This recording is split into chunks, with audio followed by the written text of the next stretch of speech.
নমস্কার। হাওড়া জেলার সবথেকে বড় ইতিহাস চর্চা আ ফেসবুক গ্রুপ হাওড়ার ইতিবৃত্ততে আরো একবার ফেসবুক লাইভ নিয়ে আপনাদেরকে স্বাগত জানাচ্ছি। অনেকদিন পর আমরা আবার ফেসবুক লাইভে যে লাইভ আড্ডা, এই লাইভ আড্ডায় আমরা আবার উপস্থিত হয়েছি। আজকের বিষয়টা আপনারা প্রত্যেকেই জানেন। আজকের বিষয় নবজাগরণের পথিকৃৎ রাজা রামমোহন রায়। তাকে নিয়ে আজকে আমরা আলোচনা করব। অনেকেই বলতে পারেন যে এই আলোচনাটি কেন হাওড়ার ইতিবৃত্ত গ্রুপে? কারণ এখানে হাওড়ার প্রসঙ্গ আমরা আলাদা করে আলোচনার বিষয় হিসেবে উল্লেখ করিনি। আ হাওড়া এবং রামমোহন রায় এইভাবে সেইভাবে কোনো আলোচনা এর আগে সেভাবে হয় না বা হয়নি। তো হাওড়া ইতিবৃত্ত গ্রুপে কেন এই আলোচনা? তো প্রসঙ্গত বলে রাখি যে রাজা রামমোহন রায়ের ২৫০তম জন্ম বর্ষ চলছে। আমরা উদযাপন করছি সারা বছর ধরে এবং এই এমন একজন মানুষ রাজা রামমোহন রায়, যাকে কোনো একটি স্পেসিফিক জেলার মধ্যে বা স্পেসিফিক কোনো একটা ছোট পরিসরে তো রেখে আলোচনা করার ব্যাপার নয়। তিনি সর্বব্যাপী। সারা বাংলা, সারা ভারতবর্ষ জুড়ে তার কাজ, তার আ চিন্তাভাবনা, তার অবদান ছড়িয়ে রয়েছে। তাই আমাদের মনে হয়েছে যে আমরা যে হাওড়া জেলা এবং বাংলার মনীষীদের নিয়ে যাদেরকে আমরা ধীরে, ধীরে হারিয়ে ফেলছি, ভাবনা চিন্তা করা ধীরে, ধীরে তাদেরকে আমরা ভুলে যাচ্ছি। তো তাদেরকে আমরা আরো নতুন করে এই যে ইয়াং জেনারেশন যারা ফেসবুক সোশ্যাল মিডিয়া জেনারেশন তাদের কাছে নতুন করে ফিরিয়ে আনার যে প্রচেষ্টা আমরা নিয়েছি সেই প্রক্রিয়ারই এটা একটা অংশ। তো আজকে আমরা সেই কারণেই রাজা রামমোহন রায়কে নিয়ে আলোচনা করব। তো এই আলোচনা যিনি করবেন, আজকের এই আলোচনার মূল বক্তা যিনি, তাকে আমি আমাদের এই আ আলোচনায় ওনাকে আমরা আমন্ত্রণ জানাচ্ছি। আমি ডেকে নিচ্ছি মাননীয় শক্তি সাধন মুখোপাধ্যায় মহাশয়কে। নমস্কার স্যার। হ্যাঁ, নমস্কার। হ্যাঁ, আমি একটু বলে দিই স্যারের সম্পর্কে। স্যার হচ্ছেন খিদিরপুর কলেজের প্রাক্তন অধ্যাপক, বঙ্গীয় সাহিত্য পরিষদের প্রাক্তন সম্পাদক। তিনি ডিরোজিও নিয়ে বিশেষভাবে গবেষণা করেছেন। এছাড়াও বাংলার নবজাগরণ, রামমোহন রায়, বিদ্যাসাগর, অক্ষয় কুমার দত্ত প্রমুখ মনীষীদের নিয়ে ওনার মৌলিক গবেষণা রয়েছে। অনেকগুলো বই এবং অনেক প্রবন্ধ তিনি রচনা করেছেন। তো আমরা তাকে আজকে আমাদের এই আলোচনায় পেয়েছি। আমরা সত্যি আজকে খুবই আনন্দিত এবং গর্বিত। আসুন আমরা সরাসরি আলোচনায় চলে যাই। আমি প্রথমেই স্যার আপনাকে যে আলোচনাটা করতে বলবো যে কেন এখনো আমরা রামমোহন রায়কে মনে রাখবো? এটা যদি আপনি একটু সংক্ষেপে শুরু করেন, তারপরে আপনি আপনার মতো করে আপনার আলোচনা এগিয়ে নিয়ে যাবেন। আহ, নমস্কার সকলকে। প্রথমে আমি একটু নিশ্চিত হতে চাই যে যারা শ্রোতা হিসেবে উপস্থিত আছেন এই হাওড়া জেলার সংস্কৃতি নিয়ে হাওড়া অনলাইনে ইতিবৃত্ত গ্রুপ। বিভিন্ন হুম, হুম, হুম। হ্যাঁ, যারা সেমিনারের আয়োজন করেছেন তাদের আহ্বানে রাজা রামমোহন রায় সম্পর্কে দু চার কথা বলার আমন্ত্রণ পেয়েছি, সেজন্য আমি অত্যন্ত আনন্দিত। এবং আপনারা যারা শ্রোতা হিসেবে উপস্থিত আছেন, আমি একটু নিশ্চিত হতে চাই যে আমার কথা শুনতে আপনারা নিশ্চয়ই পাচ্ছেন, কোনো হ্যাঁ, অসুবিধে হ্যাঁ, নেই। শোনা যাচ্ছে স্যার, শোনা যাচ্ছে স্যার। আপনি বলুন। আচ্ছা।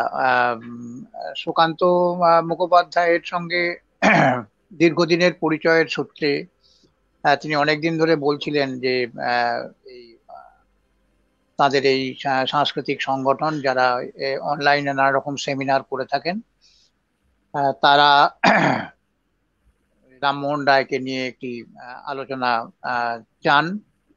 তো আহ, সেই আলোচনার দিন আজকে।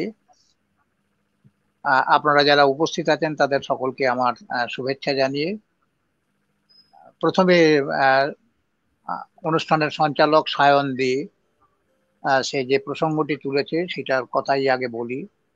এটা হচ্ছে যে আহ, মানুষ আহ, কাদের কথা আহ, তাদের মনে রাখতে হয়। তাদের মনে রাখতে হয় তার পরিবারের আহ, পরিবারের যারা পূর্বতন মানুষ, বাবা, মা, ঠাকুরদা, দিদিমা, ঠাকুমা, এদের কথা মনে রাখতে হয়। আর মনে রাখতে হয় যাদের কাছ থেকে জীবন চলার পথে প্রতিবেশীদের কাছ থেকে, বন্ধুর কাছ থেকে, শিক্ষকদের কাছ থেকে আহ, যারা সাহায্য করেন আমাদের নানা রকম বাধা অপসারণ করতে, আমাদের এগিয়ে চলার ক্ষেত্রে পাশে থাকেন আমাদের দায়ে বিপদে, তাদের কথা আমাদের মনে করতে হয়। আর একদম। মনে করতে হয় কাদের কথা?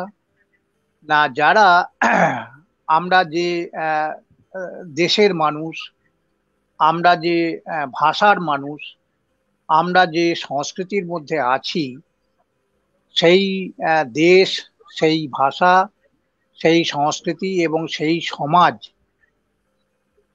সমাজকে যারা আহ, বিশেষ বিশেষ আহ, পরিস্থিতিতে, সেটা সংকটে হতে পারে, উৎসবে হতে পারে, আহ,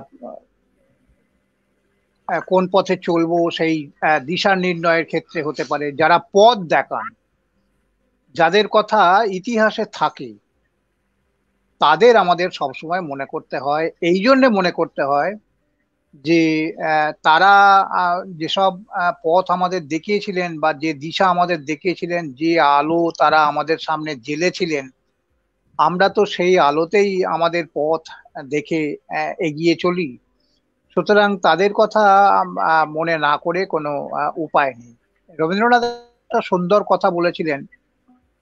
মোহন রায় নামে তার যে পুস্তিকা আছে, যে বক্তৃতা দিয়েছিলেন, তাতে একটি কবিতার আছে, আমি প্রাসঙ্গিক একটুখানি অংশ বলছি। তাতে তিনি লিখেছেন, নানা দুঃখে চিত্তের বিক্ষেপে যাহাদের জীবনের ভিত্তি যায় কেঁপে, তারা শোনো, আপনারে ভুলো না কখনো, তাদের সম্মানে মান নিয়েও বিশ্বে যারা চিরস্মরণীয়। হুম। রামমোহন রায় হচ্ছেন শুধু আমাদের দেশে নয়, আমাদের সমাজে নয়, বাঙালির সংস্কৃতিতে নয়, সারা বিশ্বের একজন চিরস্মরণীয় ব্যক্তি। সুতরাং তার কথা তো আমাদের স্মরণ করতেই হবে। এটা হচ্ছে যে আহ, তর্পণ করতে হয় তাদের। আর কি না, যে সময়ে তারা ছিলেন সেই সময়ে তারা সব যেসব কাজকর্ম করেছিলেন সে সময় চলে গেছে, কিন্তু যেসব সমস্যার মোকাবিলা তারা করেছিলেন, যেসব সমস্যার আহ, সামনে তাদের লড়াই করতে হয়েছিল, ঘটনাক্রমে আমরা ইতিহাসের যে চক্রাবর্ত দেখতে পাই, তাতে সেই সব সমস্যা ফিরে ফিরে আসে। সেই সব জটিলতা, সেই সব অন্ধকার, সেই সব দুঃসময়, সেই সব সংকট তার সময়ে একরকম ভাবে ছিল, আমাদের সময়েও সেই সংকট আছে, সেই সমস্যা আছে, সেই জটিলতা আছে, সেই অন্ধকার আছে। সুতরাং এইরকম সময়ে আমরা শক্তি খুঁজি। আমাদের লড়াই করতে হলে অস্ত্র দরকার হয়। সেই অস্ত্র আমরা আহ, আহ, চারপাশে আমাদের সমকাল থেকে যেমন আমরা সংগ্রহ করার চেষ্টা করি, আমাদের গ্রন্থাগার থেকে আমরা সেই সব মননের বা জ্ঞানের শক্তি আমরা গ্রহণ করি। তেমনি আমরা আহ, আমাদের পুরনো সেসব, যেই সব মানুষ যারা সেই একটা সময়ে অত্যন্ত আলোকিত একটা সামাজিক এবং সাংস্কৃতিক জীবন আমাদের আমাদের দান করেছিলেন, তাদের কাছ থেকে কি পাওয়া যায়, তাদের হাত ধরলে পরে আমাদের কতটা সাহায্য হয়। রামমোহন রায় সেই যেসব সমস্যার সমাধান তখন তিনি করবার চেষ্টা করেছিলেন, বা যেসব খারাপের বিরুদ্ধে তিনি সংগ্রাম করেছিলেন, সেই সব খারাপ, সেই সব অন্ধকার কিন্তু এখনো একেবারে পুরো মাত্রায় বিদ্যমান এবং ক্রমশ ঘনীভূত হচ্ছে। তো এক্ষেত্রে আমাদের তো অস্ত্রের সন্ধানে রামমোহন রায়ের যে ইতিহাসে ছিলেন সেই ইতিহাসের অস্ত্রাগারে তো আমাদের প্রবেশ করতেই হবে। সুতরাং রামমোহন রায়কে স্মরণ করার কারণ শুধুমাত্র তাকে প্রণাম জানানো নয়, আমাদের এগিয়ে চলার পাথেও সংগ্রহ করার জন্য তিনি কি বলেছিলেন, তিনি এই সময় থাকলে কি আমাদের পথ দেখাতেন, সেইটা আমরা কতটা পেতে পারি, এই জন্যও আমাদের স্মরণ করতে হবে। এই অসংখ্য ধন্যবাদ স্যার। আমাদের সঙ্গে লাইভে ইতিমধ্যেই আছেন মাননীয় অধ্যাপক সব্যসাচী চট্টোপাধ্যায় মহাশয়, উপস্থিত আছেন মাননীয় সুকান্ত মুখার্জি মহাশয়, ওনারা দেখছেন আমাদের লাইভ, ওনারা জানিয়েছেন। তো স্যার আমরা আমাদের আলোচনা এগিয়ে নিয়ে যাই। আপনি স্যার আপনার মতো করে যদি বিষয়টাকে এগিয়ে নিয়ে যান। হ্যাঁ, আমি কিছু সহজ সহজ কথা বলবো, মানে খুব শক্ত জটিল এবং খুব গবেষকদের কাজে লাগবে বা তারা উপকৃত হবে সেই সব বক্তব্যের মধ্যে, সেই সব গভীরতার মধ্যে না গিয়ে আমরা দেখব যে রামমোহন রায়কে কিভাবে আমরা দেখতে পারি। রামমোহন রায়ের অবস্থানগত যে তার যে অস্তিত্ব, সেইটাকে আমরা কিভাবে বিচার করতে পারি। একটা বিষয় এখানে আমরা দেখতে পাচ্ছি যে যারা এই উদ্যোক্তা তারা একটা বিষয় দিয়েছেন, খুবই সুন্দর বিষয়, সেটা সকলেরই সেই বিষয়ে আগ্রহ আছে, এটা আমি জানি। তার কারণ সে বিষয়ে খুব স্পষ্ট এবং খুব স্বচ্ছ উত্তর সাধারণভাবে বই পড়ে আমরা পাই না। যেহেতু আমি সেই বিষয়টি হচ্ছে নবজাগরণের অগ্রদূত, নবজাগরণের অগ্রদূত রাজা রামমোহন রায়।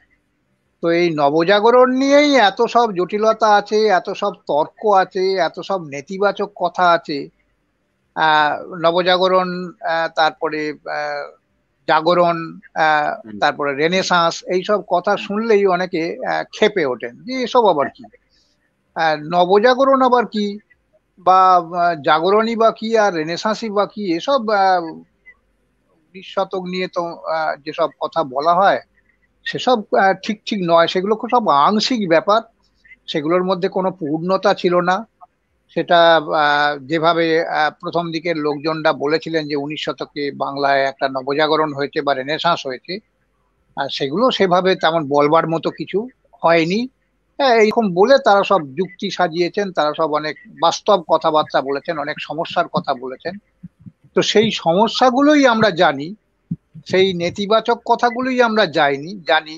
কেন একে নবজাগরণ বলা যায় না সেগুলোই বেশি করে আমাদের ইতিহাসের ছাত্রদের কাছে আছে। কিন্তু কেন তাকে নবজাগরণ বলা যায়, কেন 19 শতকে যে সাংস্কৃতিক বিচ্ছুরণ কলকাতা বা বাংলা তে হয়েছিল, সেটা কেন খুব গুরুত্বপূর্ণ এবং সেটা খুব ওজনদার একটা ব্যাপার, এইটা আমাদের খুব স্পষ্ট করে কিছু নেই। মানে আমাদের সমস্যা হচ্ছে এই যে রবীন্দ্রনাথের নাম শুনলে সব বাড়িতেই একটা করে দুটো হাত জোর হাত হয়ে নমস্কার মাথায় উঠে যায়। বিদ্যাসাগরের নাম শুনলেই সবাই ভক্তিতে একেবারে আনত হয়ে পড়েন। হেনরি লুই ভিভিয়ান ডিরোজিও সম্পর্কে বিশেষ কিছুই জানেন না, কিন্তু এটা জানে যে সে দুর্দান্ত এক মাস্টার, সুতরাং তার কথা তাকে খুব শ্রদ্ধা করতে হবে। তারপরে বঙ্কিমচন্দ্র চট্টোপাধ্যায় সাহিত্য সম্রাট, হ্যাঁ, সে যাই হোক না নাই হোক না কেন তার বই একটু পড়তে হবে। বিবেকানন্দ এমন মানুষ যে আমেরিকায় গিয়ে এমন সব কথাবার্তা বলেছিল যে গোটা পৃথিবী তার দিকে আকৃষ্ট হয়েছিল, সুতরাং তিনি কি বলছেন সেটাও খুব শ্রদ্ধার সঙ্গে আমাদের স্মরণ করতে হবে। রামকৃষ্ণ দেবের নাম শুনলে তো অনেকে যাকে বলা হয় চারপাশে কি হচ্ছে না হচ্ছে সেসব সম্পর্কে আমরা বেহুঁশ হয়ে যাই আর কি, এত ভক্তি তাদের। তো তাহলে পরে রাজা রামমোহন রায় রাজা, সেও একটা বিরাট ব্যক্তিত্ব, তাকেও অনেকে শ্রদ্ধা সব জানান, তাহলে রামমোহন রায়কে শ্রদ্ধা জানাবো আমরা, আর বিদ্যাসাগরকে আমরা খুব প্রণাম জানাবো। রবীন্দ্রনাথ হচ্ছে সারা বিশ্বের একটা অন্যতম শ্রেষ্ঠ কবি এবং বাঙালিকে নোবেল প্রাইজ এনে দিয়েছেন। তার কবিতা, তার গান, তার ছবি, তার শান্তিনিকেতন, এসব আমাদের সংস্কৃতির অঙ্গভূত রয়েছে, সেগুলো আমরা খুব শ্রদ্ধার সঙ্গে নেব। কিন্তু রেনেসাঁস বলে কিছু যদি হয় তাহলে পরে কিন্তু আমরা মানবো না। রেনেসাঁসের কথা যদি বলা হয় বা নবজাগরণের কথা যদি বলা হয়, না না, নবজাগরণ কিছু হয়নি। নবজাগরণ যদি না হয়, 19 শতকের বাংলা রেনেসাঁস যদি না হয়, আমরা ফুলগুলো দেখব, তাতে মুগ্ধ হব, আমরা ফলগুলো দেখব, গাছটাকে স্বীকার করব না। 19 শতকের বাংলার রেনেসাঁস হচ্ছে একটা গাছ। সেই গাছেই তো আমরা দেখতে পাচ্ছি এক একটা কাণ্ডের মতো সব দাঁড়িয়ে আছে এক একটা চরিত্র।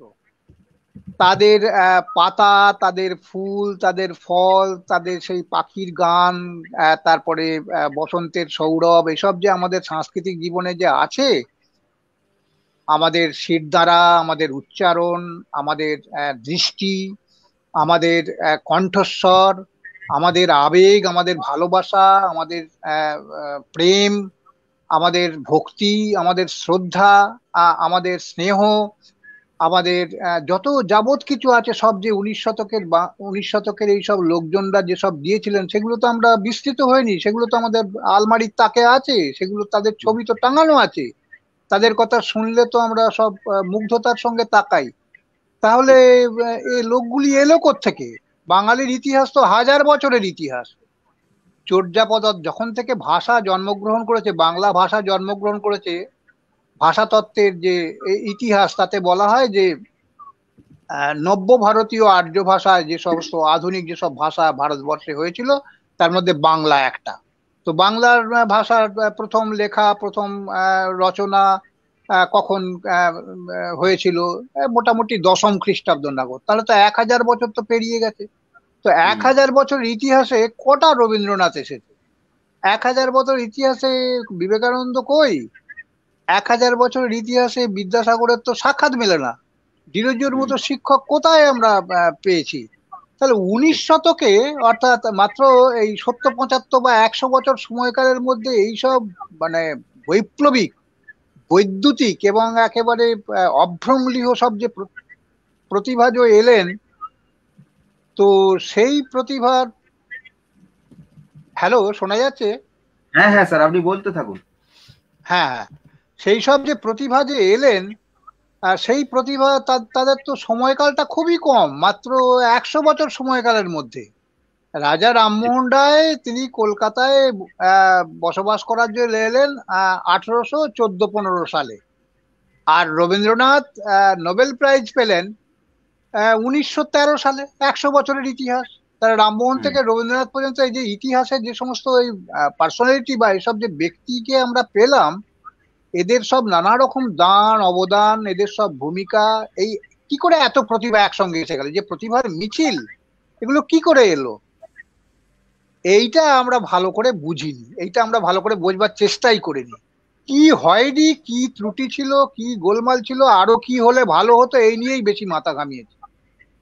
আমি এরকম ভাবে বিষয়টাকে বলি যে আমাদের সমাজ, আমাদের সংস্কৃতি, আমাদের ভাষা, আমাদের আচার আচরণ, আমাদের জীবনচর্যা, আমাদের ধর্ম, এসব যে অবস্থার মধ্যে ছিল, সেইটা একটা ধাক্কা লাগে এই 19 শতকের গোড়ার দিকে।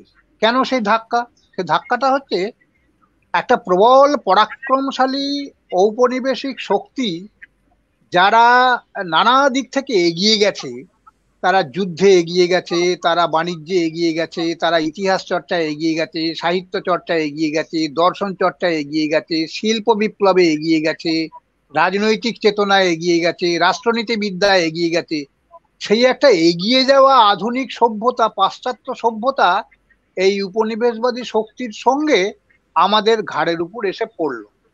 তা আমাদের তখন একটা সমস্যা হলো এই, যে তাহলে পরে এই যে পাশ্চাত্য সভ্যতা সংস্কৃতি যে আসছে, এটাকে আমরা নেব না নেব না।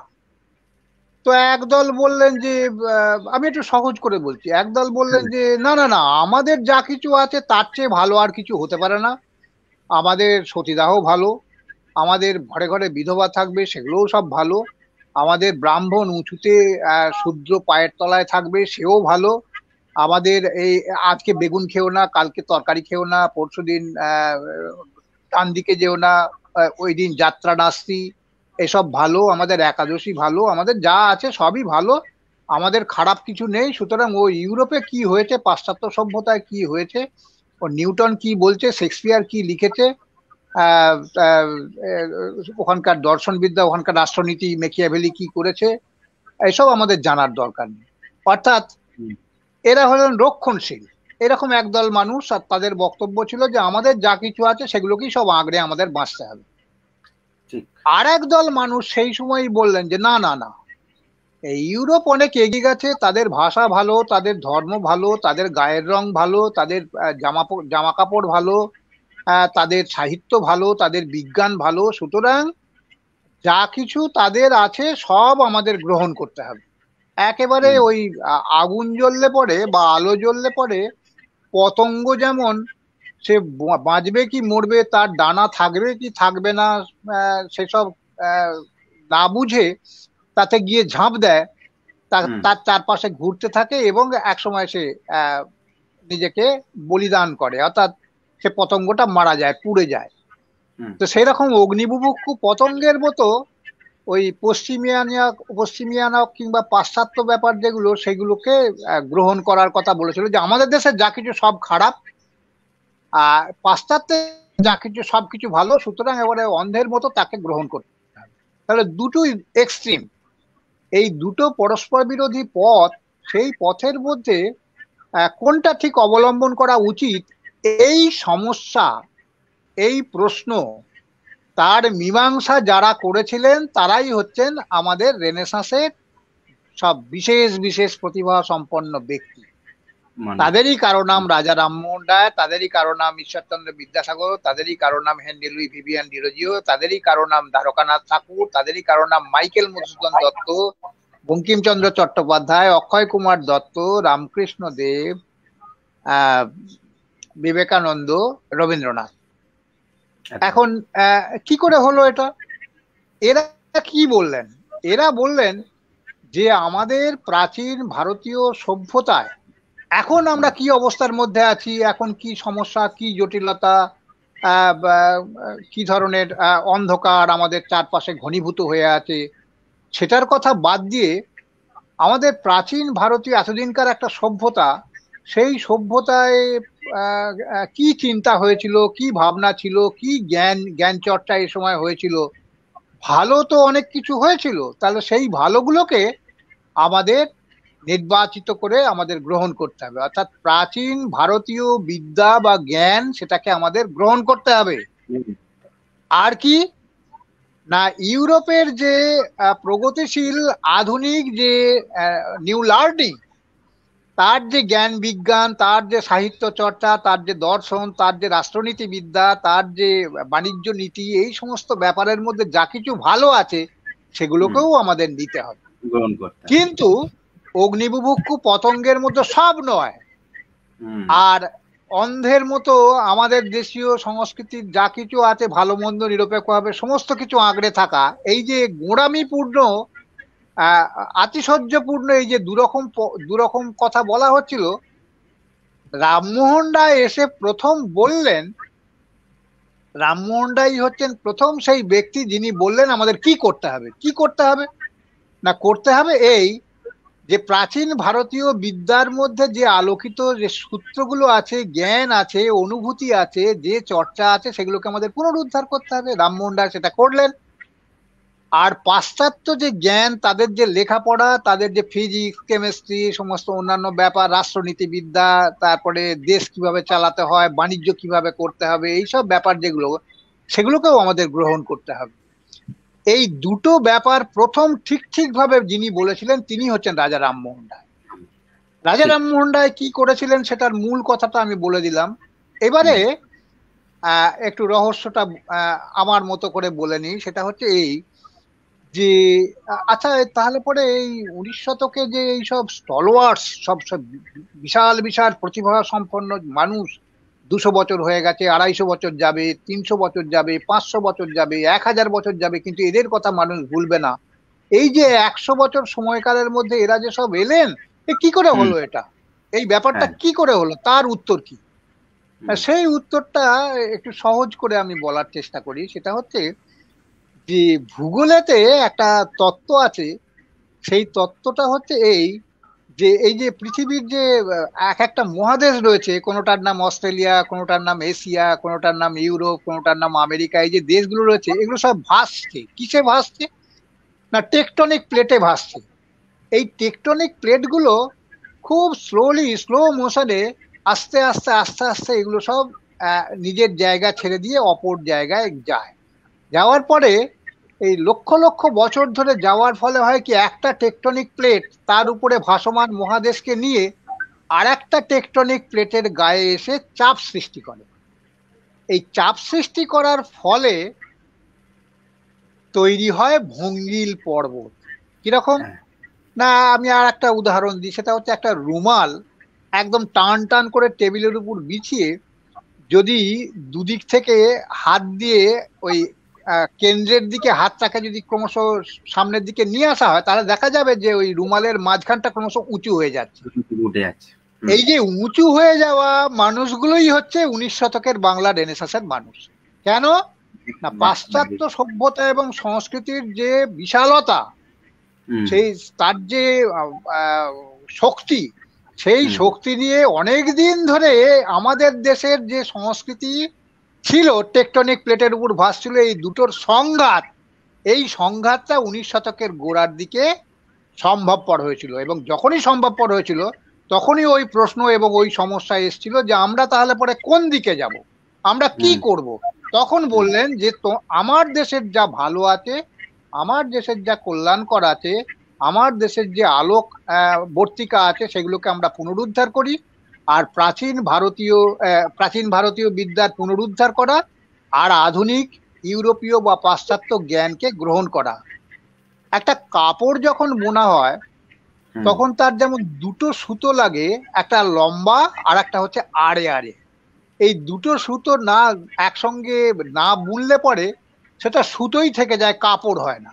তো 19 শতকের বাংলার রেনেসাঁসের বস্ত্র বয়ন হয়েছিল প্রাচীন ভারতীয় বিদ্যার পুনরুদ্ধার এবং আধুনিক পাশ্চাত্য সভ্যতা এবং সংস্কৃতির যে জ্ঞান, এই দুরকম সূত্র দিয়ে রামমোহন রায়, ঈশ্বরচন্দ্র বিদ্যাসাগর, ডিরোজিও, অক্ষয় কুমার দত্ত, দেবেন্দ্রনাথ ঠাকুর, দ্বারকানাথ ঠাকুর, বঙ্কিমচন্দ্র চট্টোপাধ্যায় এরা এই কাজটাই করেছেন।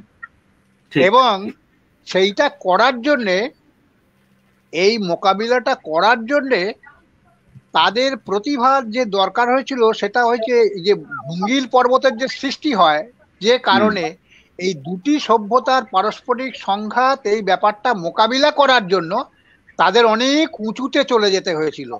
রাজা রামমোহন রায় হিমালয় পর্বতের একটা শৃঙ্গ, Henry Louis Vivian Derozio Himalaya পর্বতের আর একটা শৃঙ্গ, ঈশ্বরচন্দ্র বিদ্যাসাগর হিমালয় পর্বতের আর একটা শৃঙ্গ, একেবারে এভারেস্টের চূড়া হচ্ছেন রবীন্দ্রনাথ ঠাকুর। ঝকঝক করছে সেই সূর্যের আলো পড়ে, সমস্ত পৃথিবীর আলো সে প্রথম ক্যাচ করছে, নিচ্ছে। এই যে 19 শতকের বাংলার যে সামাজিক, রাজনৈতিক, সাংস্কৃতিক যে পরিবেশ, সেই পরিবেশের যে সংঘাত, সেই পরিবেশের যে পরস্পরের সঙ্গে মিলন এবং মিশ্রণের যে একটা পরিবেশ তৈরি হয়েছিল, সেই কারণে এইসব প্রতিভার, অর্থাৎ সময়ের দাবিতে, সময়ের প্রয়োজন মেটাতে, ইতিহাসের ভেতর থেকে, ইতিহাসের প্রয়োজনে, ইতিহাসের সূত্র মেনে এইসব ব্যক্তিত্বের আবির্ভাব ঘটেছিল। এইরকম এতজন ব্যক্তি বা এইরকম প্রতিভা সম্পন্ন মানুষদের জন্য এক একটা সভ্যতাকে হাজার হাজার বছর অপেক্ষা করতে হয়। একজন রবীন্দ্রনাথের জন্য হাজার বছর অপেক্ষা করতে হয়, একজন রাজা রামমোহন রায়ের জন্য হাজার বছর বাঙালি অপেক্ষা করেছিল। সেটা ওই পাশ্চাত্য সভ্যতা অর্থাৎ বহিরাগত একটা সভ্যতার সঙ্গে ধাক্কা লেগে আমাদের যে সংকটের মধ্যে আমরা পড়েছিলাম, সেই সংকটের মোকাবিলার জন্য এইসব রেনেসাঁস পুরুষরা এসেছিলেন। এবং এদের সব রচনাবলী, এদের সব কথাবার্তা, এদের সব কাজকর্ম বিশ্লেষণ করলে দেখা যাবে যে আমাদের প্রাচীন ভারতীয় বিদ্যার বা প্রাচীন ভারতীয় জ্ঞান, সেগুলোর যে ভিত্তি, সেই ভিত্তিটা তাদের জোরালো ছিল, সেটাকে তারা তৈরি করেছিলেন, কর্ষণ করেছিলেন। এবং আধুনিক ইউরোপীয় জ্ঞান বিজ্ঞান যা ছিল সেগুলোকে তারা আমন্ত্রণ জানিয়েছিলেন। আমরা এখন যে অবস্থার মধ্যে পড়েছি, এখন বর্তমানে যে ভারতবর্ষের যে অবস্থা রয়েছে, সেটা হচ্ছে, রবীন্দ্রনাথের ভাষায় বলি, বাহিরের আলোককে বহিষ্কার করিয়া নিজের ঘরের অন্ধকারকে পূজা করা। এই যে বাহিরের আলোককে বহিষ্কৃত করে নিজের ঘরের যা কিছু খারাপ, সেগুলোকে পূজা করার যে প্রকল্প, সেই প্রকল্পের মধ্যে আমরা এখন ঢুকে পড়েছি। এখন তো আমাদের রামমোহন রায়ের দিকে তাকাতেই হবে। রামমোহন রায় কি করেছিলেন? তিনি বাইরের আলোককে আমন্ত্রণ জানিয়েছিলেন। এবারে রামমোহন রায়ে আমরা ফিরে আসি, একটা ধারণা আমরা দিলাম, ধারণা দিয়ে এবারে আমরা রামমোহন রায় কি করেছিলেন সেটার একটু ডিটেলিং এর মধ্যে যাই। রাজা রামমোহন রায় ইনি একটা অদ্ভুত মানুষ। ইনি পাটনায় গিয়ে লেখাপড়া শিখলেন। উনি শিখলেন আরবি, ফার্সি, উর্দু এবং হিন্দি, চারটে ভাষা।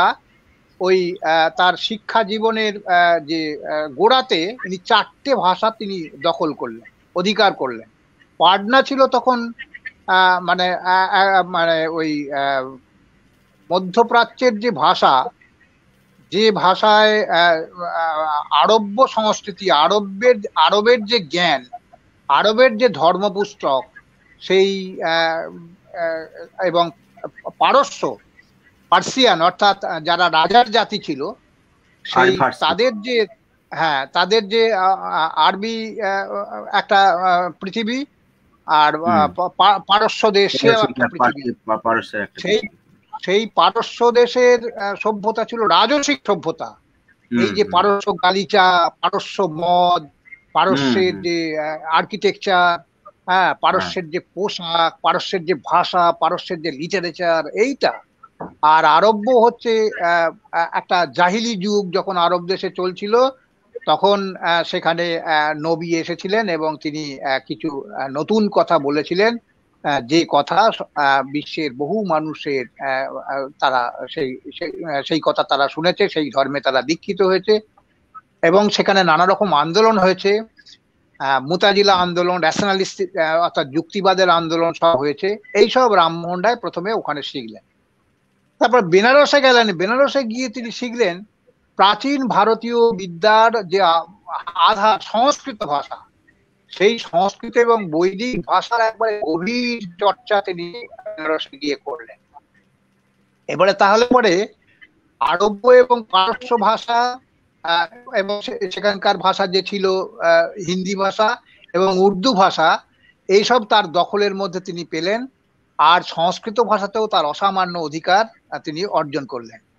তারপরে তিনি শিখলেন জন ডিগবির অধীনে তিনি চাকরি নিয়েছিলেন। সেখানে তিনি ইংরেজি শিখলেন। ইংরেজি হচ্ছে পাশ্চাত্য সাহিত্য, সভ্যতা, সংস্কৃতির আধার, পাত্র। সেখানে ইংরেজি পড়লে পরে সবকিছু পাওয়া যায়। রামমোহন রায় শুধু ইংরেজি পড়লেন তা নয়, তিনি গ্রিক ভাষাও শিখলেন, তিনি হিব্রু ভাষাও শিখলেন, তিনি ফ্রান্স অর্থাৎ ফরাসি ভাষাও শিখলেন, তিনি লাতিন ভাষাও শিখলেন। এই এতগুলো ভাষা, মানে এক একটা ভাষা মানে হচ্ছে এক একটা সাম্রাজ্য, এক একটা দেশ, এক একটা সংস্কৃতি। রামমোহন রায় এতগুলো সংস্কৃতিকে তিনি দখলে নিয়ে এলেন। নিয়ে আসার পর তিনি দেখলেন কোথায় কারা কি বলছে, কোথায় কি বক্তব্য রয়েছে, কি দর্শন রয়েছে, কি চিন্তাধারা রয়েছে। এগুলোকে দেখে তার মনে হলো যে বাংলাদেশে অর্থাৎ কলকাতা কিংবা বাংলাদেশের গ্রামীণ সভ্যতা এবং সংস্কৃতিতে এই ব্রাহ্মণ পণ্ডিতরা যেভাবে সমাজ পরিচালনা করছে এবং ধর্মের তারা যেরকম সব ব্যাখ্যা করছে, এবং আচার অনুষ্ঠান, মূর্তি পূজা, এইসবের দ্বারা তারা যে নানা রকম বিধি নিষেধ, এটা করবে না সেটা করবে না, এইসব বলে তারা সমাজকে, অশিক্ষিত অজ্ঞ সাধারণ মানুষকে তারা পরিচালনা করছে। আর সামন্ততান্ত্রিক যে সমস্ত ভূস্বামীরা ছিলেন, রাজারা ছিলেন, তাদের রাজসভাতে সব এই পণ্ডিতরা সব বসে থাকতেন। সেই রাজাদের সুবিধা হবে, জমিদারদের সুবিধা হবে এমন সব বিধি নিয়ম কানুন, এটা করবে না সেটা করবে না, এইসব ব্যাপারগুলো সব ব্রাহ্মণরা সাধারণ মানুষকে বলতো। রামমোহন রায় একেবারে পুরো বিষয়টাকে তিনি দেখলেন যে ভারতবর্ষ এই যে জাতিভেদ প্রথা, মূর্তি পূজা, নানা রকম অনুষ্ঠান, নানা রকম আচার, নানা রকম জটিলতা, এর মধ্যে মানুষ ঘুরপাক কাটছে। ঈশ্বর চেতনা নেই, অনুভূতির কোনো কর্ষণ নেই, প্রকৃতপক্ষে মানুষকে নিজেকে পিউরিফাই করা অর্থাৎ শুদ্ধ করার কোনো প্রকল্প নেই। ধর্ম ব্যবসায়ীরা ধর্মকে কেন্দ্র করে তারা তাদের সব দক্ষিণা, তারা তাদের টাকা পয়সা তারা সব অর্জন করছে। আর সাধারণ মানুষ যেতে মিলে বেদ স্পর্শ করতে পারবে না, সংস্কৃত উচ্চারণ করতে পারবে না, শূদ্ররা তাদের অধিকার নেই, নারীদের অধিকার নেই, মেয়েরা লেখাপড়া শিখতে পারবে না, এইসব ব্যাপার তিনি দেখলেন। রামমোহন রায় তখন ওই এতে উপনিষদ, বেদ উপনিষদ এ সমস্ত পড়ে একেবারে তিনি দেখলেন যে এত দেবতার কথা তো নেই। একটা গাছ, সেই গাছের যে ডালপালা থাকে তাতে পাতা হয়, তাতে ফুল ফোটে, তাতে ফল ধরে, তাতে পাখি গান গায়। সেই গাছ যদি লতায় পাতায় নানা রকম যাকে বলে প্যারাসাইট গাছে আচ্ছন্ন করে ফেলে, তাহলে আকাশে যদি সূর্য ওঠে, সেই সূর্যটাকে সেই গাছের তলায় যে বসে থাকে সে আর দেখতে পায় না। ঈশ্বর যদি সূর্য হন, ঈশ্বর যদি থাকেন, ঈশ্বর যদি সূর্য হন, তার আলো তো গাছের নিচে যারা এই জটিলতাপূর্ণ একটা বহু দেববাদে আচ্ছন্ন মূর্তি পূজায়, বৈষ্ণবরা বলছে শাক্তরা খারাপ, শাক্তরা বলছে বৈষ্ণবরা খারাপ, এ বলছে তোমার ধর্মের চেয়ে আমার ধর্ম, মারামারি হচ্ছে বিভিন্ন তীর্থক্ষেত্রে, হ্যাঁ, সব রক্তারক্তি সব কাণ্ড কারখানা ভারতবর্ষে। রামমোহন রায় বললো সব বাদ দাও, সব ডালপালা ছেঁটে দিলেন, বহু দেববাদের ডালপালা ছেঁটে তিনি বলেন ঈশ্বর এক। তিনি বললেন ঈশ্বর হচ্ছেন এক, তিনি পরম নিয়ন্তা, তিনি মানুষের কল্যাণ চান এবং তাকে দেখা যায় না, তাকে ছোঁয়া যায় না, তার মূর্তি পূজা করার কোনো দরকার নেই, তার জন্য তোমাকে উপবাস করতে হবে না, তার জন্য তোমাকে গঙ্গায় ডুব দিতে হবে না, তার জন্য তোমাকে হিমালয়ে যেতে হবে না, তুমি নিজের মধ্যে ওই তাকে আশ্রয় করো। কোথায় আছে না, এই তো প্রাচীন শাস্ত্রে, তুমি যে হিন্দু ধর্মের কথা বলছো সেই হিন্দু ধর্মের প্রাচীন শাস্ত্রেই তো রয়েছে। তিনি করলেন কি, উপনিষদের অনুবাদ করলেন, একেবারে বাছাই করে 5টা উপনিষদের অনুবাদ, 10টা করবেন ভেবেছিলেন কিন্তু 5টা করেছিলেন, তাতেই মাত। তিনি উপনিষদের অনুবাদ করলেন, কেন উপনিষদ, কঠোপনিষদ, মুন্ডুক্য উপনিষদ, মান্ডুক্য উপনিষদ, এরকম 5টা উপনিষদের অনুবাদ করে তিনি দেখালেন। আর বেদান্ত গ্রন্থ বা বেদান্ত সার, উপনিষদের সার হচ্ছে বেদান্ত, সেই বেদান্ত গ্রন্থের তিনি টিকা সহ অনুবাদ করলেন। অনুবাদ করে তখন যিনি বললেন যে এই দেখো ঈশ্বর তো এক, তোমরা এত রকম বলছো, এত সব ঝগড়া করছো, এত জাতি বিভেদ করছো, এই শূদ্র, এই ব্রাহ্মণ, এই চণ্ডাল, অমুক তমুক, কে ছোঁবে না তাকে, এসব তো কিছু নেই, শাস্ত্রে তো এসব কথা বলা নেই, তুমি কেন এসব বলছো? ব্রাহ্মণ পণ্ডিতরা প্রথমে বলার চেষ্টা করলেন যে বেদান্ত ফেদান্ত কিছু নেই, ওগুলো সব রামমোহন রায়ের সকল কল্পিত, ওসব বানিয়ে বানিয়ে লিখছে। মানে তাদের এত অজ্ঞতা, রামমোহন রায় সেগুলোকে অনুবাদ করলেন, বললেন শূদ্রও পড়বে, ব্রাহ্মণও পড়বে, নারীও পড়বে, সবাই পড়তে পারবে।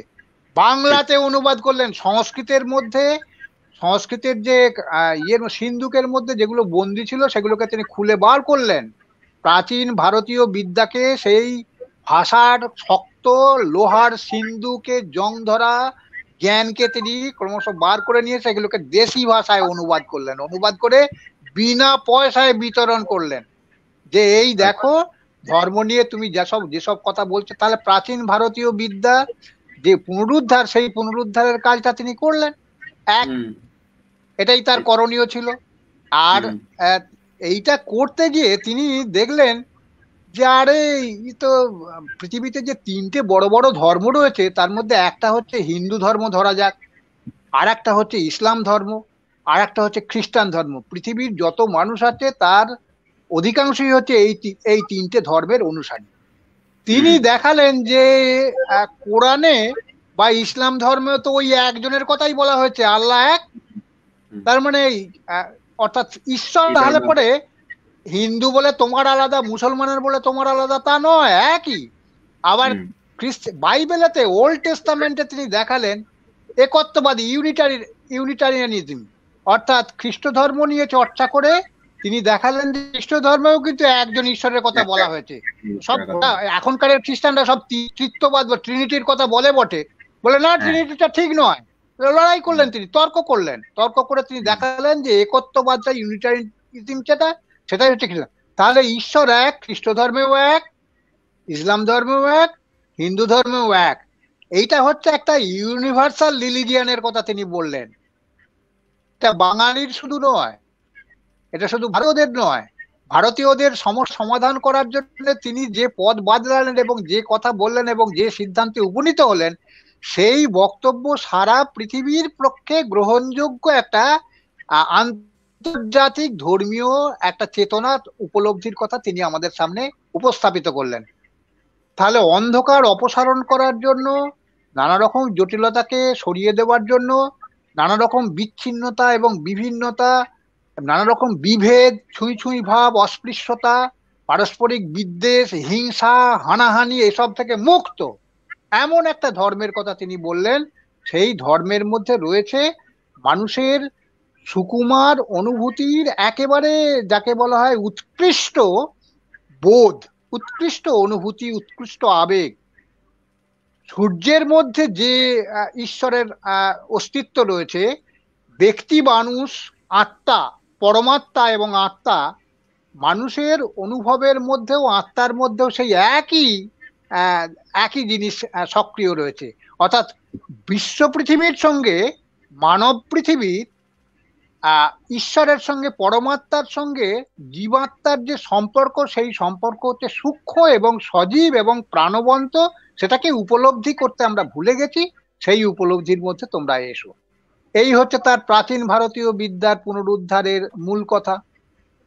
এবারে আমরা বলেছি যে সমস্যা তো দুরকম ছিল, যে ইউরোপকে তাহলে কি করতে হবে, পাশ্চাত্য সভ্যতা সংস্কৃতি তাহলে আমাদের কি করতে হবে না। পাশ্চাত্য সভ্যতা এবং সংস্কৃতির যে জ্ঞানের দিক, যেটা লার্নিং, যেটা সেই লার্নিংকেও তিনি ইনভাইট করলেন, স্বাগত জানালেন। কোথায় না সেটাও একটু বলি।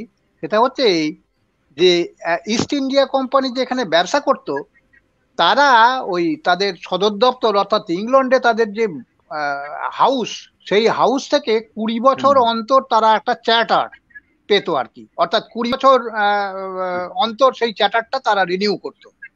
অর্থাৎ এখানে অন্য কেউ ব্যবসা করতে পারবে না, ইস্ট ইন্ডিয়া কোম্পানি ব্যবসা করবে, অন্যদের ইংল্যান্ডের আর কোনো প্রতিষ্ঠান আসতে পারবে না। এখানে যে তারা বণিকের মানদণ্ড দেখা দিল রাজদণ্ড রূপে, এটা তো রাজা হয়ে গেছে। তাহলে দেশ শাসনও করতে হবে, শুধু বাণিজ্য করলে হবে না। দেশ শাসন করার জন্য কি কি নিয়মাবলী অবলম্বন করা উচিত, কি পথ ধরতে হবে, কোন কোন আইন সেখানে জারি করতে হবে, এইসব ব্যাপারগুলো তারা সব ঠিক করে দিত। 1793, 1813, 1833, 1853 ওই 20 বছর অন্তর অন্তর সব চ্যাটার পাস করা হতো। 1813 সালের চ্যাটারে বলা হলো যে 1 লক্ষ টাকা 1 লক্ষ টাকা অনেক দাম। তখন 1 লক্ষ টাকা তারা অনুমোদন করলেন, করে বললেন যে ওই বিলেত থেকে জাহাজে 5 মাস ধরে জাহাজে আসতে হয়, ওই সেই সাহেবদের ওখানকার বকা ছোকরারা ভালো করে লেখাপড়া করেনি, ওদের ঘরে সব এখানে নিয়ে এসে কালেক্টর, ডিস্ট্রিক্ট ম্যাজিস্ট্রেট এইসব করে শাসন চালাতে হচ্ছে।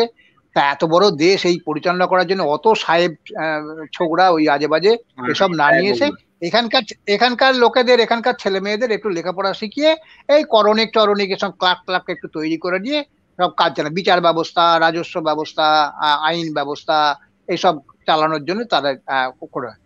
সেই জন্য তারা 1 লক্ষ টাকা অনুমোদন করেছিল।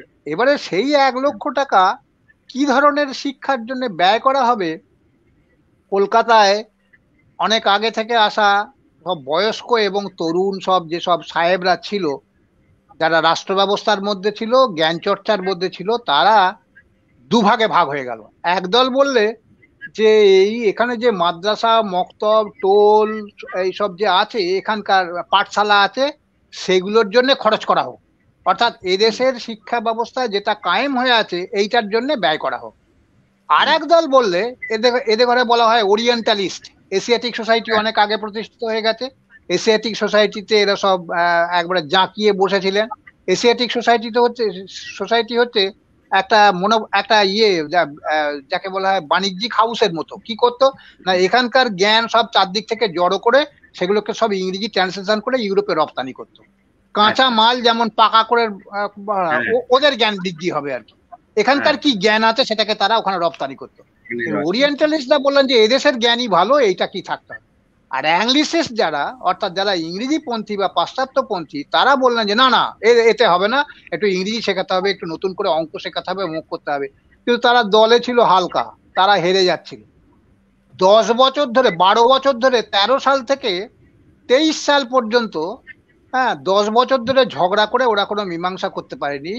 রামমোহন রায় হচ্ছেন প্রথম সেই ব্যক্তি, প্রথম ভারতীয় কণ্ঠস্বর যিনি লর্ড আর্মহার্স্টের কাছে, নতুন লর্ড এসছেন, বিশপ হিবারের হাত দিয়ে একটা চিঠি পাঠালেন। সেই চিঠিতে তিনি লিখলেন, ঐতিহাসিক সেই চিঠি, সেই চিঠিতে তিনি লিখলেন যে এদেশে সংস্কৃত মাদ্রাসা এসব অনেক কিছু আছে, এইসবের মধ্যে যে এইসবের জন্য যদি টাকাটা ব্যয় করা হয় তাহলে পরে বেকনের আগে, বেকনকে বলা হয় নতুন জ্ঞানের আলোক প্রভা ইউরোপে প্রথম তিনি দিলেন। তারপরে অনেক সব জ্ঞান চর্চা হয়েছে, শিল্প বিপ্লব হয়েছে, জ্ঞান বিজ্ঞান অনেক দিকে গিয়েছে।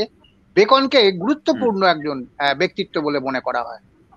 ওখানকার জ্ঞান চর্চার যে ইতিহাস, জ্ঞান বিজ্ঞানের যে ইতিহাস, বেকন বলেন যে এই যদি এইসব দেশে রাখতে হয়, তারপরে বেকনের পূর্বে ইউরোপ যেমন ছিল, তাহলে ভারতীয়দের তোমরা সেই জায়গায় রাখতে যাচ্ছ, অথচ তোমরা তো বলতো হিডেনদের উদ্ধার করার জন্য আমরা এখানে এসেছি, ভারতীয়রা আমরা না হলে পরে ভারতীয়দের ভালো হবে না। তা ভারতীয়দের মঙ্গল যদি তুমি চাও, তাহলে পরে তোমাকে তোমার জ্ঞানের যে ছাড় অংশ, উৎকৃষ্ট অংশ, সেটার ভাগ দাও, সেটা এদের শেখানোর ব্যবস্থা করো।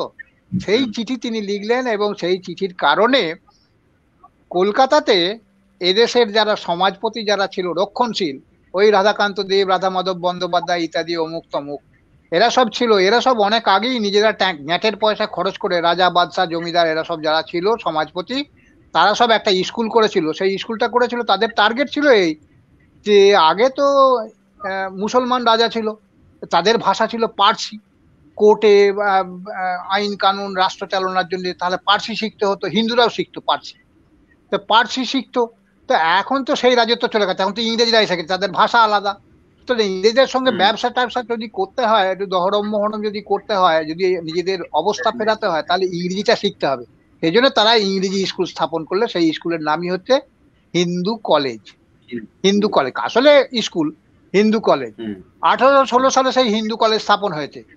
এবারে সেই হিন্দু কলেজ করতে করতে মানে অনেক টাকা মাইনে, 5 টাকা ছাত্রদের মাইনে, কিছুতেই ভালো করে চলছে না, তার মাস্টার নেই, তার সিলেবাস নেই, তার ভালো বই নেই, কি পড়াবে তার ঠিক নেই, এইরকম যে চলছিল, সেই চলা অবস্থায় ওদের ভাড়া বাড়ি, কোনো নিজস্ব বাড়ি নেই। রামমোহন রায় যখন চিঠি দিলেন ইয়েকে, লর্ড আর্মহার্স্টকে, তখন ওদের টনক নড়লো যে এ তো ইন্ডিয়ান ভয়েস আমরা পেয়ে গেলাম। দেশের মানুষ কি চাইছে সেটাও তো আমাদের জানা দরকার। তা দেশের মানুষের প্রতিনিধি হিসেবে রামমোহন রায় প্রথম বললেন। তখন ওরা ঠিক হয়েছিল যে গোলদিঘির পাড়ে, অর্থাৎ কলেজ স্ট্রিটে সংস্কৃত কলেজ স্থাপন করা হবে, বেনারসে যেমন করা হয়েছে। সংস্কৃত কলেজের জন্য বিল্ডিং তৈরি হচ্ছিল। সেই সংস্কৃত কলেজের বিল্ডিং যখন তৈরি হচ্ছিল, তখন সেখানে সংস্কৃতই পড়ানো হবে। তো বলে যে সংস্কৃত তো টোলে চতুষ্পাটিতে সব পড়ানোই হয়, শুধু সংস্কৃত পড়িয়ে কি হবে, ইংরেজি পড়ানোর ব্যবস্থা করো। তখন ওই হিন্দু কলেজের সব মক্কেল যারা ছিলেন, যারা পরিচালক ছিলেন, তারা তখন দরখাস্ত করেছিলেন যে সরকার বাহাদুর যদি একটু সাহায্য করে, যদি একটু ল্যাবরেটরি লাইব্রেরি এসব একটু করে দেয়, যদি একটু ভালো মাস্টারের মাইনে দেওয়ার ব্যবস্থা করে, তাহলে পরে আমাদের স্কুলটা, আমাদের কলেজটা ভালো চলতে পারে। তো সরকার সেটা লুফে নিল, এবং তখন করলো কি, যা হিন্দু কলেজে যারা শাসক ছিলেন, অর্থাৎ ব্রিটিশ শাসক যারা ছিলেন, তারা তখন হিন্দু কলেজকে সাহায্য করার জন্য এগিয়ে এলেন। কারণ দেশীয়রাও তখন ওই দিক থেকে চাইলেন, তারা সমস্যায় পড়ে চাইছিলেন, তারা সমস্যায় পড়ে শাসকদের সাহায্য চাইলেন। আর রামমোহন রায় আমাদের দেশের প্রকৃতপক্ষে উন্নতি কি হবে এইটা ভেবে তিনি চাইলেন সেখানে। রামমোহন রায়কে তো ঢুকতে দেয়নি, সেই সব ইতিহাস আলাদা, তাকে আটকে দিয়েছিল। কারণ রামমোহন রায় যদি এমনই স্টলওয়ার্স যে ও যদি এসে পড়ে, ও যদি ক্ষমতার দখল নিয়ে নেয়, তাহলে পরে আমাদের তো গেল। সেই কারণে ওই রক্ষণশীল রায় চলছে। এবারে হলো কি, তখন ঠিক হলো যে সংস্কৃত কলেজের জন্য যে বিল্ডিংটা হয়েছে, সেই বিল্ডিং এর মাঝখানটা সংস্কৃত কলেজ হবে, আর দুটো যে উইং দুপাশে, একদিকে সিনিয়র এবং হিন্দু কলেজের সিনিয়র এবং জুনিয়র বিভাগকে স্থান দেওয়া হবে। তাহলে এবং তখন নতুন করে সিলেবাস ফ্রেম হলো, হোরেস হেমান উইলসন সেটা দেখাশোনা করতে থাকলেন, মুনি সম্পাদক হয়ে এলেন, ডেভিড হেয়ার সেটার পরিদর্শক হলেন, এবং নতুন মাস্টারের টাকা তারা দিলেন, ইউরোপ থেকে অনেক বই এলো, নতুন ল্যাবরেটরি সব সাজানো হলো, নিউটন থেকে আরম্ভ করে শেক্সপিয়ার এসব পড়ানোর সব সুবন্দোবস্ত হলো। এই যে আমন্ত্রণ জানালেন রাজা রামমোহন রায় আধুনিক পাশ্চাত্য জ্ঞান এবং বিদ্যাকে শতকের বাংলার রেনেসাঁসের দুটি সূত্রের মধ্যে একটি হচ্ছে প্রাচীন ভারতীয় বিদ্যার পুনরুদ্ধার, সেটা তিনি করেছেন উপনিষদ অনুবাদ করে। আর একটা হচ্ছে যে আধুনিক যে নিউ লার্নিং, ওয়েস্টার্ন লার্নিং, সেই লার্নিংটাকে সেই যে জ্ঞানের জোরে তারা এগিয়ে গেছে, যে জ্ঞানের জোরে তারা এগিয়ে গেছে, মানুষ যে পৃথিবীতে পৃথিবী যে তার দখলে এসেছে, এখানে হাতির শক্তি তো অনেক বেশি, বাঘের ক্ষমতা তো অনেক বেশি, কুমিরের দাঁতের ধার তো অনেক বেশি। তারা হেরে গেছে কেন? হেরে গেছে জ্ঞানের কাছে। মানুষ তার জ্ঞান দিয়ে সে যে জায়গায় পৌঁছেছে সবকিছু মোকাবিলা সে নলেজ দিয়ে করেছে। নলেজ ইজ পাওয়ার, এটা বেকনের কথা। টাকা নয়, অর্থ নয়, দৈহিক শক্তি নয়, নলেজ ইজ পাওয়ার। যার নলেজ সেই হচ্ছে শক্তিশালী। তাহলে এই নলেজ ইজ পাওয়ার, এই ইউরোপের নলেজটাকে তিনি নিয়ে এসে আমন্ত্রণ জানালেন। তাহলে দুটো সূত্রকে তিনি বয়ন করলেন। ঠিক এর পরে আমি দুজনকার নাম উচ্চারণ করে মানে স্টোরিটাকে বোঝবার সুবিধা হবে বলে বলছি। প্রাচীন ভারতীয় বিদ্যা পুনরুদ্ধারের কাজের দায়িত্ব রামমোহনের পরে যার ঘাড়ে যিনি নিলেন তার নাম ঈশ্বরচন্দ্র বিদ্যাসাগর। ঈশ্বরচন্দ্র বিদ্যাসাগর কোথায় পড়লেন? ওই সংস্কৃত কলেজে, ওই গোলদিঘির দ্বারা সংস্কৃত কলেজে 12 বছর 5 মাস পড়ে তিনি ব্যাকরণ, সাহিত্য, ন্যায়, দর্শন, স্মৃতি, তর্ক, এইসব একেবারে গভীর তলদেশে নেমে গেলেন। নেমে গিয়ে সেখানকার যে রত্ন সেটাকে তিনি দখল করলেন, সেটাকে তিনি অধিকার করলেন। আর সেই হিন্দু কলেজ যে দুপাশে ছিল সেখানে মাস্টার হয়ে এলেন কে? হেনরি লুই ভিভিয়ান ডিরোজিও, একজন ইউরেশিয়ান যুবক, পর্তুগিজ বংশোদ্ভূত একজন যুবক, 17 বছর বয়সের এক মাস্টার।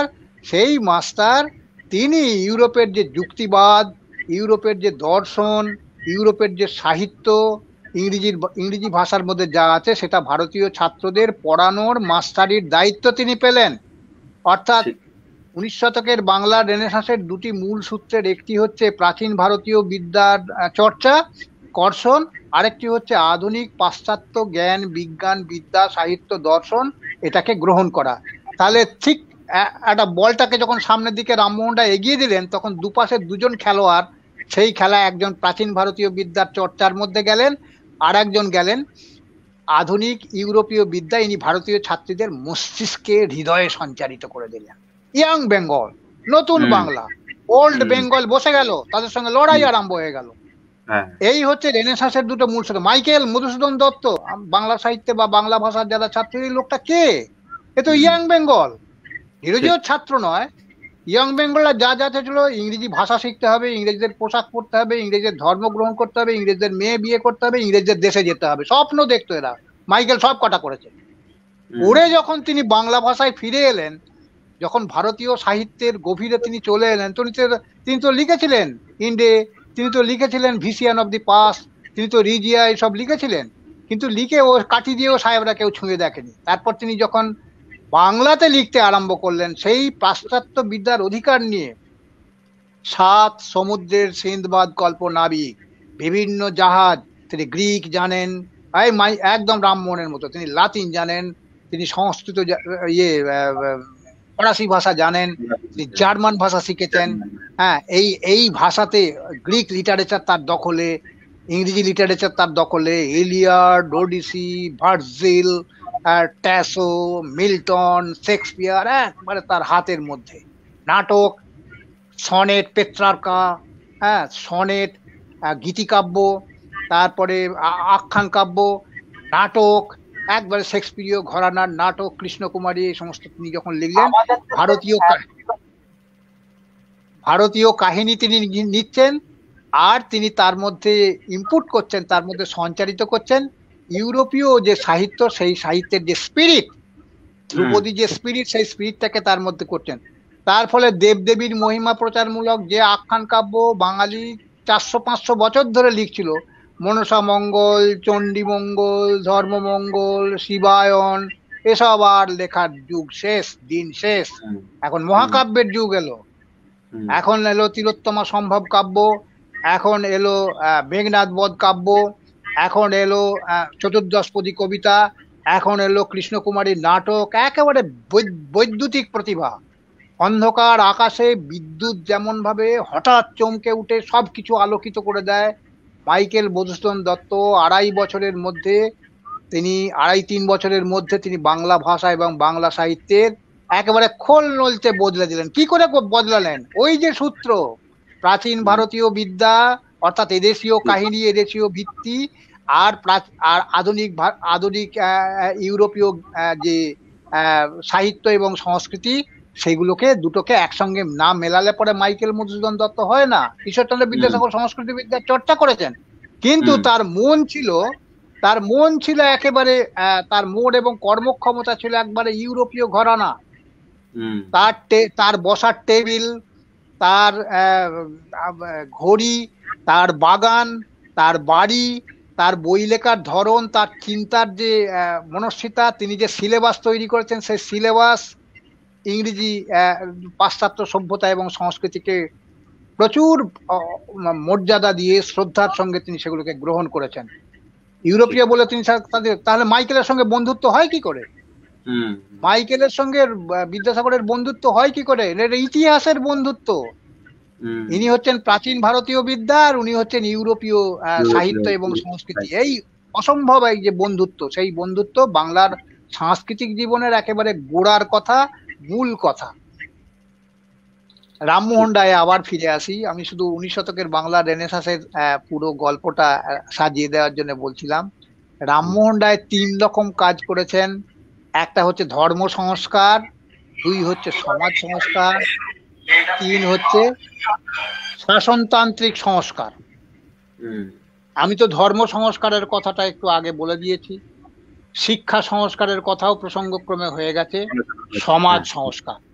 ধর্মের নামে কুপ্রথা, ধর্মের নামে স্ত্রীকে, স্বামী মারা যাওয়ার পর স্ত্রীকে ঢাক ঢোল মন্ত্র উচ্চারণ, ব্রাহ্মণ মহিলা সিঁদুর এইসব দিয়ে তাকে ধরে নিয়ে গিয়ে একেবারে চিতাতে তাকে দাহ করানোর এই যে অমানবিক, এই যে বর্বর, এই যে পৈশাচিক প্রথা ধর্মের নামে চলছিল, এই যে মানবতা বিরোধী দানবিক যে প্রথা যেটা চলছিল, সেই প্রথার বিরুদ্ধে আঘাত করলেন রামমোহন রায়। কোন বিদ্যা দিয়ে, কোন গুণ দিয়ে, কোন বৈশিষ্ট্য দিয়ে? না, ইউরোপীয় লার্নিং তাকে বলেছিল। ইউরোপীয় লার্নিং থেকে তিনি পেয়েছিলেন যে প্রাচীন যে মানুষের সপক্ষে দাঁড়াতে হবে। ইতালিতে যে রেনেসাঁস হয়েছিল, সেই রেনেসাঁসের চাবিকাঠি কি ছিল? মূল কথাটা কি ছিল? হিউম্যানিজম, মানবতাবাদ, দৈবীবাদ নয়, ঈশ্বরবাদ নয়। রেনেসাঁসে ঈশ্বরের চাকরি প্রায় যায়, সেখানে মানুষকে বসানো হলো। ম্যান ক্যান ডু অল, মানুষ সব করতে পারে। মানুষের জন্য পৃথিবী, মানুষের জন্য সৌন্দর্য, মানুষের জন্য সাহিত্য, মানুষের জন্য সমাজ, মানুষের জন্য ধর্ম। সুতরাং মানুষের বিরুদ্ধে তুমি যদি করতে যাও, সেইটার বিরুদ্ধে দাঁড়ানোই হচ্ছে রেনেসাঁস, সেইটার বিরুদ্ধে দাঁড়ানোই লড়াই হচ্ছে নবজাগরণ। রামমোহন রায় সেই অসম্ভব লড়াই, তিনি 3টে ট্র্যাক্টস লিখেছিলেন সতীদাহ প্রথা নিয়ে। সমস্ত ব্রাহ্মণরা, পণ্ডিতরা একেবারে মৌচাকে ঢিল ছুঁড়লে যেরকম হয়, তারা একেবারে তাদের নখ দাঁত হুল নিয়ে ঝাঁপিয়ে পড়েছিল রামমোহন রায়ের উপর। রামমোহন রায় লড়াই করেছেন, একটার পর একটা ট্র্যাক্টস গুলো সব উত্তর দিয়েছেন। কবিতাকারের সহিত বিচার, সুব্রহ্মণ্য শাস্ত্রীর সহিত বিচার, ভট্টাচার্যের সহিত বিচার, গোস্বামীর সহিত বিচার। তাকে ঘিরে ফেলেছে চারদিক থেকে। রামমোহন রায় লড়াই করছেন। কি তার শক্তি, কোথায় তার অর্জন? না, ইউরোপীয় মানবতাবাদকে তিনি নিয়েছেন, আর তিনি শাস্ত্র ঘেঁটে দেখালেন যে তোমরা যে বলছো যে স্বামী মারা গেলে স্ত্রীকে দাহ করতে হয়, ওই প্রাচীন শাস্ত্রে তো নেই। তিনি শাস্ত্র সব জানেন, শাস্ত্র থেকে তিনি উদ্ধার করে দেখালেন যে মৌলিক শাস্ত্রে, প্রাচীন ভারতীয় শাস্ত্রে নারীর যে বিষয়ের অধিকার ছিল, সেটা পরবর্তীকালের শাস্ত্রকাররা সেটাকে কেড়ে নিয়েছে। নারীর যে বেঁচে থাকার অধিকার ছিল, স্বামী মারা যাওয়ার পরেও সেটাকে পরবর্তীকালের শাস্ত্রকাররা, ধর্ম ব্যবসায়ীরা নানা রকম সূত্র সব লিখে তার মধ্যে ঢুকিয়ে দিয়ে সেগুলোকে কেড়ে নিয়েছে। তিনি দেখালেন যে এগুলো সব অর্বাচীন, এগুলো পরবর্তীকালে যুক্ত হয়েছে, মূল শাস্ত্রে এটা নেই। ইংরেজরা, সাহেবরা, তারা বুঝতে পারছিল যে সতীদাহ প্রথা একটা বর্বর প্রথা, কিন্তু কিছুতেই তারা হাত দিচ্ছিল না, কিছুতেই কোনো আইন করছিল না। কেন আইন করছিল না? না, তারা এসেছে ব্যবসা করতে এখানে সব তাদের লুটে পুটে নিয়ে এখান থেকে চলে যাবে। আর ধর্মে হস্তক্ষেপ করলে মানুষ খুব রেগে যায়। সুতরাং ওসব কি দরকার আছে? ও মরছে মরুক, পুড়ছে পুড়ুক, আমাদের কিছু করার দরকার নেই। কেননা সতীদাহ প্রথা হচ্ছে ভারতীয় ধর্মের একটা প্রথা, সেজন্য তারা হাত দেয়নি। রামমোহন রায় ইংরেজিতে তার ট্র্যাক্টস গুলোকে ট্রান্সলেশন করলেন, করে তিনি ইউরোপে পাঠালেন। পাঠিয়ে বললেন যে এই দেখো আমাদের শাস্ত্রে তোমরা যে বলছো ধর্মের কথা, ধর্মে হাত দেওয়া হচ্ছে না, এটা ধর্ম নয়।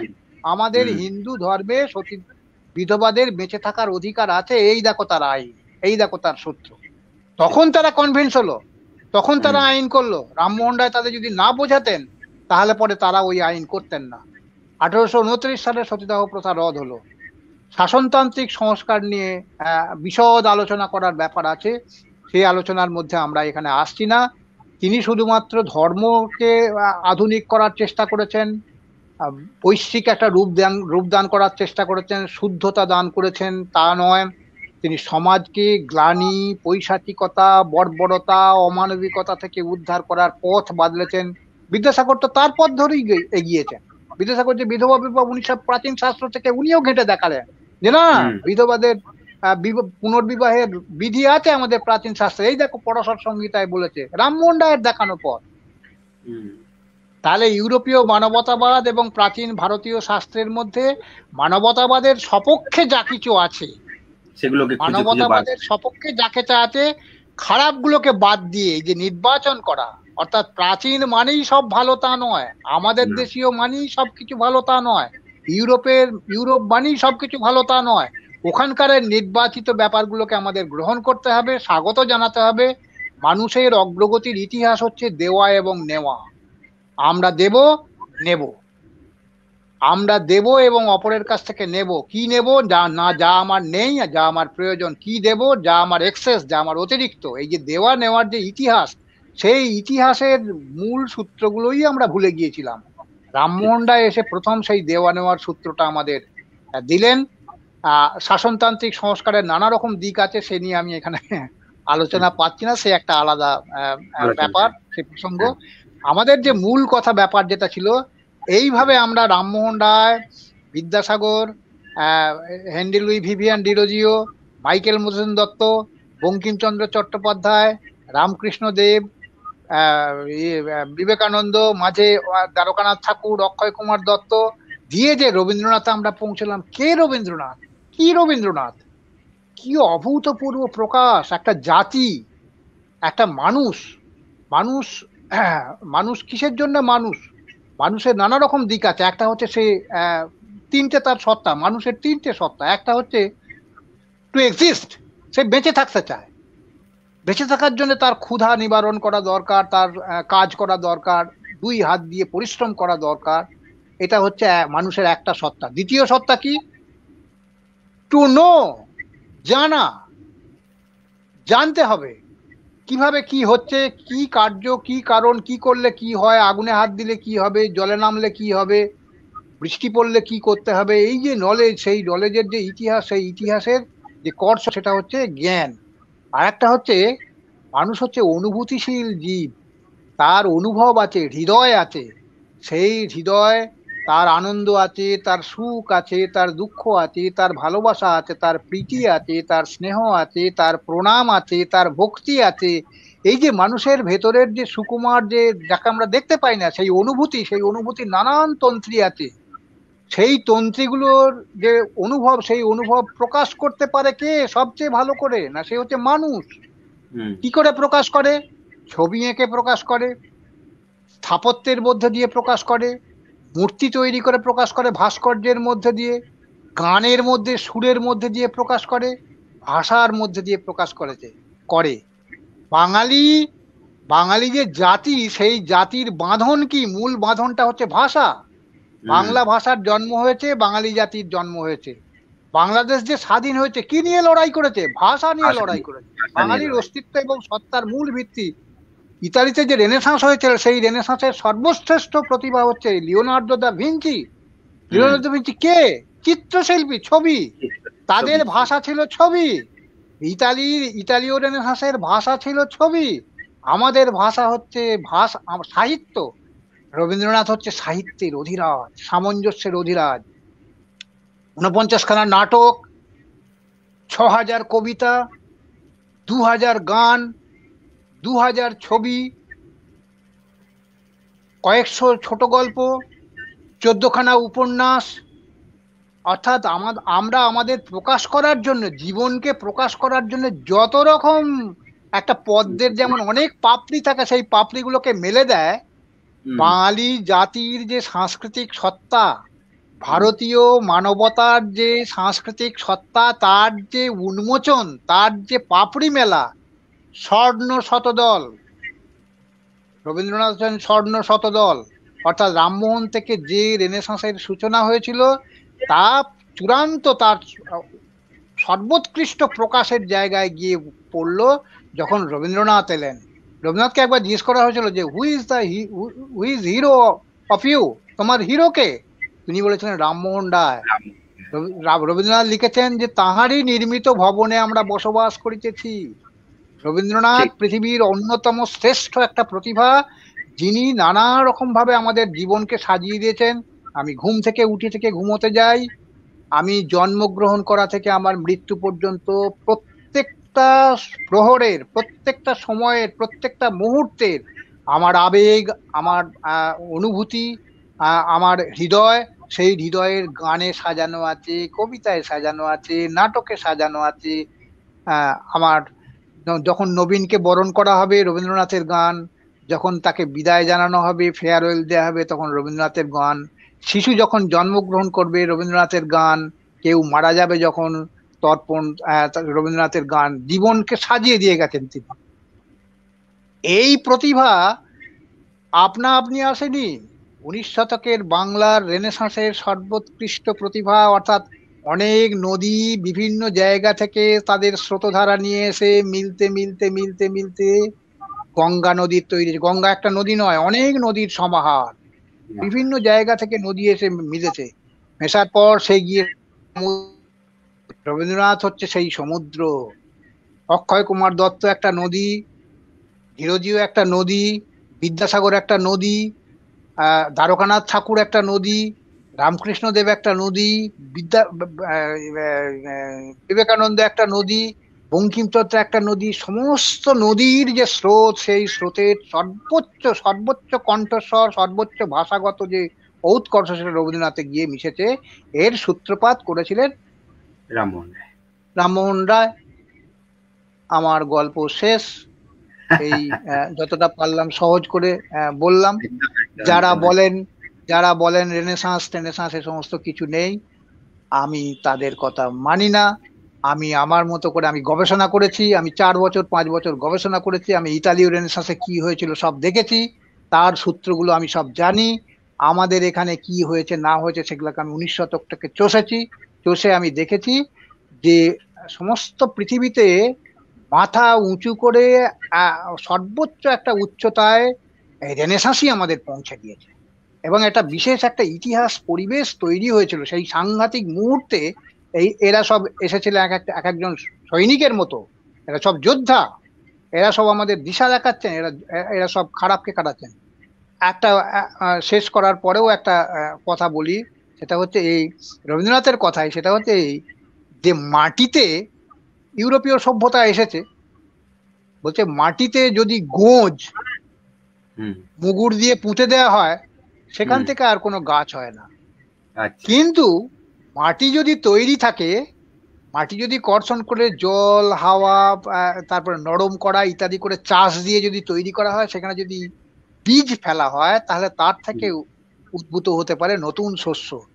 ইউরোপীয় সভ্যতা আমাদের সভ্যতায় এসে আমরা আমাদের মাটিটাকে তৈরি করেছিলাম। আমাদের ভারতীয় বিদ্যার যে উৎকৃষ্ট যা উপাদান ছিল, সেটা দিয়ে আমরা মাটি তৈরি করেছি। ইউরোপীয় ব্যাপারটাকে তার মধ্যে আমরা বয়ন করেছি। তবে এইসব ফসল ফলেছে, তবে এইসব গান, এত কবিতা, এত উচ্চারণ, আমাদের জীবন ইত্যাদির ব্যাপার। অনেক জটিলতা আছে, অনেক সমস্যা আছে, অনেক সংকট আছে, কিন্তু 19 শতকের বাংলার রেনেসাঁস আমাদের যা দিয়েছে, সেটা একটা পৃথিবীর সমস্ত জাতির মধ্যে আমরা পরম সৌভাগ্যবান যে আমাদের রামমোহন রায় আছে, আমাদের বিদ্যাসাগর আছে, আমাদের ডিরোজিও আছে, আমাদের বঙ্কিমচন্দ্র আছে, আমাদের মাইকেল আছে, আমাদের বিবেকানন্দ আছে, আমাদের সুভাষচন্দ্র আছে, ঠিক আমাদের ঠিক। রবীন্দ্রনাথ আছে। এ এ খুব পৃথিবীর কম জাতি এত এরকম বলতে পারে, এই আর কি। এটা রেনেসাঁস আমাদের দিয়েছে। এই নবজাগরণের অগ্রদূত এবং সূচনা পুরুষ হচ্ছেন রামমোহন রায়। অসংখ্য ধন্যবাদ স্যার আপনাকে, এত সহজ করে এত সাবলীল ভাবে আমাদেরকে এই বিষয়টা বুঝিয়ে দেওয়ার জন্যে। সত্যি মানে আমরাও যখন ইতিহাসে রেনেসাঁ পড়ছিলাম তখন আমাদের কাছে নানা রকমের ভাবনা চিন্তা, একটা জটিলতা, জটিল ভাবনা চিন্তা আসতো, কিন্তু সত্যি এই এত সহজ বিষয়টা এত সহজ করে বিষয়টাকে বুঝিয়ে দেওয়া, সেটা সত্যি মানে আমরা অত্যন্ত সমৃদ্ধ হয়েছি। আমাদের কমেন্ট বক্সে অনেকেই কমেন্ট করেছেন যে অসাধারণ আলোচনা হলো, অসাধারণ আলোচনা তারা শুনছেন। রামমোহন রায়কে আমরা রামমোহন রায়ের জীবন সম্পর্কে, তার কাজ সম্পর্কে তো মোটামুটি সকলেই জানি, কিন্তু রামমোহন রায়ের প্রাসঙ্গিকতা এবং রামমোহন রায় যেভাবে তিনি আমাদের এই নবজাগরণের পথিকৃৎ হিসাবে প্রতিভাত হয়েছিলেন, সেটা এত সুন্দর করে আমাদেরকে বুঝিয়ে দেওয়ার জন্য আপনাকে অসংখ্য ধন্যবাদ। আর যারা এতক্ষণ ধরে শুনলেন তাদেরকেও অসংখ্য ধন্যবাদ, যারা কমেন্ট করলেন তাদেরকেও অসংখ্য ধন্যবাদ। বাংলার মনীষী আমাদের নিজেদের যে সম্পদগুলো রয়েছে সেগুলো সম্পর্কে আরো বেশি বেশি করে আমরা নতুন প্রজন্মের কাছে এভাবেই তুলে ধরতে চাই। আমি সুকান্ত বাবুকে অসংখ্য ধন্যবাদ জানাচ্ছি এই যোগসূত্রটা স্থাপন করে দেওয়ার জন্য, এবং শক্তি সাধন মুখোপাধ্যায় মহাশয়কেও আমার তরফ থেকে অসংখ্য ধন্যবাদ জানিয়ে, হাওড়া ইতিবৃত্ত গ্রুপের তরফ থেকে অসংখ্য ধন্যবাদ জানিয়ে আজকের এই অনুষ্ঠান শেষ করছি। সবাই খুব ভালো থাকবেন, আপনিও ভালো থাকবেন স্যার। শুভরাত্রি। হ্যাঁ, নমস্কার।